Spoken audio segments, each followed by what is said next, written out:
Bonjour à toutes et à tous et bienvenue dans ce 20e épisode de Rendez-vous Compte. Alors si vous suivez un tout petit peu la chaîne sur Instagram, bon et d'ailleurs si ce n'est pas le cas, je vous rajoute un lien tout de suite ici, vous savez que je suis au Maroc pour réaliser une pub dans ce magnifique cadre. Et ben j'en profite pour vous emmener avec moi et vous partager un conte de ce pays particulièrement riche culturellement.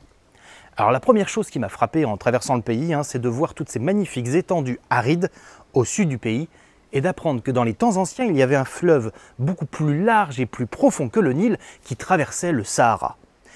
Mais quand on parle des fleuves, généralement, on s'intéresse toujours à ceux qui existent et on oublie de parler de ceux qui n'existent plus. Alors, tentons de corriger cela.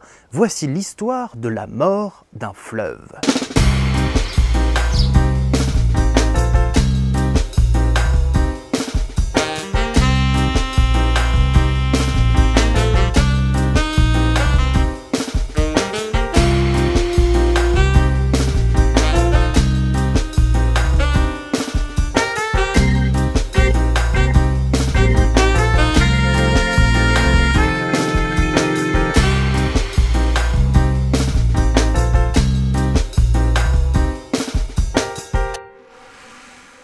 Cet immense fleuve qui traversait le Sahara permettait à toutes les terres alentours d'être incroyablement fertiles.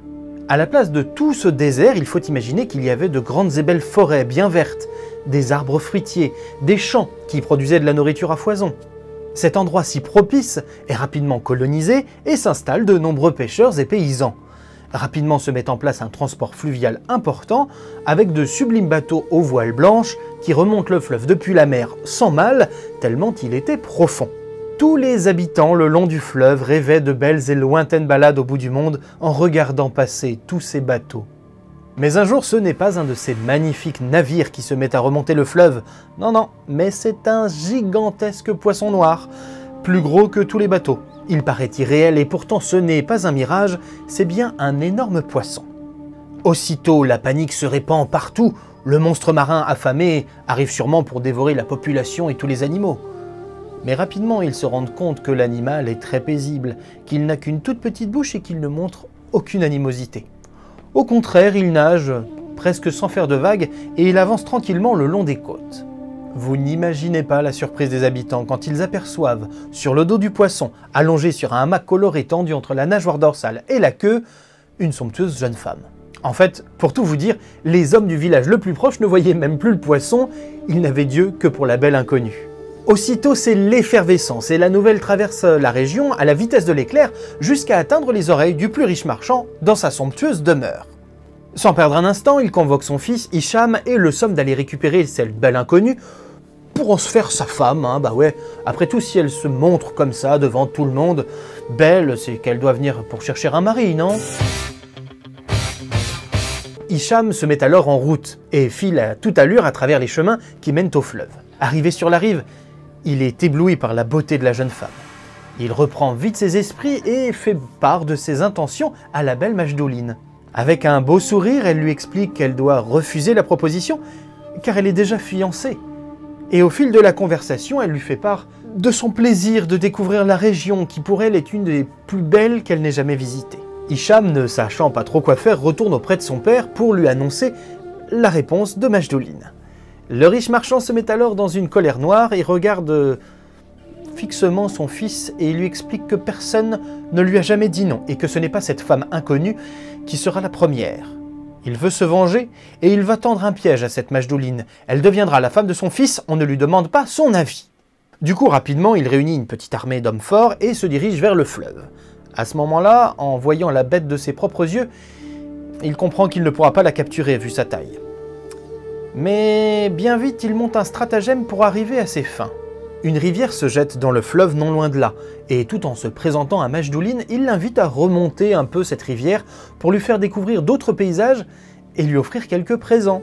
Sans se méfier, la jeune fille donne l'ordre au poisson de s'engager dans la rivière, mais aussitôt les hommes de main du riche marchand lancent des filets pour empêcher le poisson de faire marche arrière, et là c'est le drame. Majdoline n'est pas complètement dupe, elle a compris les intentions néfastes de l'homme riche, et elle se cramponne elle se cramponne à son poisson et c'est le cataclysme. l'énorme créature bat de la queue et des nageoires et projette les hommes et le filet de l'autre côté du fleuve. Il brise les barques aux alentours et il réussit tant bien que mal à faire demi-tour et à retourner dans les eaux profondes du fleuve. À bonne distance de la rive, Majdoulin se dresse sur son animal et adresse un regard froid et menaçant au père d'Hicham. Elle lui annonce calmement mais d'une voix glaçante qu'à cause de sa mauvaise action, il vient de perdre toutes ses richesses et que toutes les personnes qui vivent autour du fleuve viennent de perdre leur paradis. Il a voulu la priver de sa liberté, ce qui n'est pas envisageable, et il va en payer le prix cher. Tous ceux qui assistent à ce spectacle sont abasourdis et surtout terrifiés. Ils s'attendent à une crue terrible qui inondera toute la région et décimera tout le monde en un clin d'œil. Mais la vengeance est beaucoup plus terrible que cela. En quelques coups de nageoire, le poisson remonte le fleuve pour atteindre sa source, et en s'agitant dans tous les sens, il ouvre un grand trou au pied de la montagne. Et évidemment, toute l'eau du fleuve s'engouffre dans cette crevasse au lieu d'aller se jeter dans l'océan. Le fleuve se vida durant 7 jours et 7 nuits, et le peu d'eau qui reste est très vite bu par le soleil, et peu à peu, le vent comble le lit du fleuve disparu et le remplit du sable du désert. Tout et tout le monde mourut de soif dans la région. Absolument tout. Merci à toutes et à tous d'avoir suivi cet épisode, j'espère qu'il vous a plu. En tout cas, moi, ça me fait très plaisir de vous emmener ici. Si vous avez aimé, évidemment, il y a le pouce bleu, il y a l'abonnement, surtout partagez, partagez, partagez. Et puis moi, je vous dis à très bientôt pour un nouvel épisode de Rendez-vous Compte.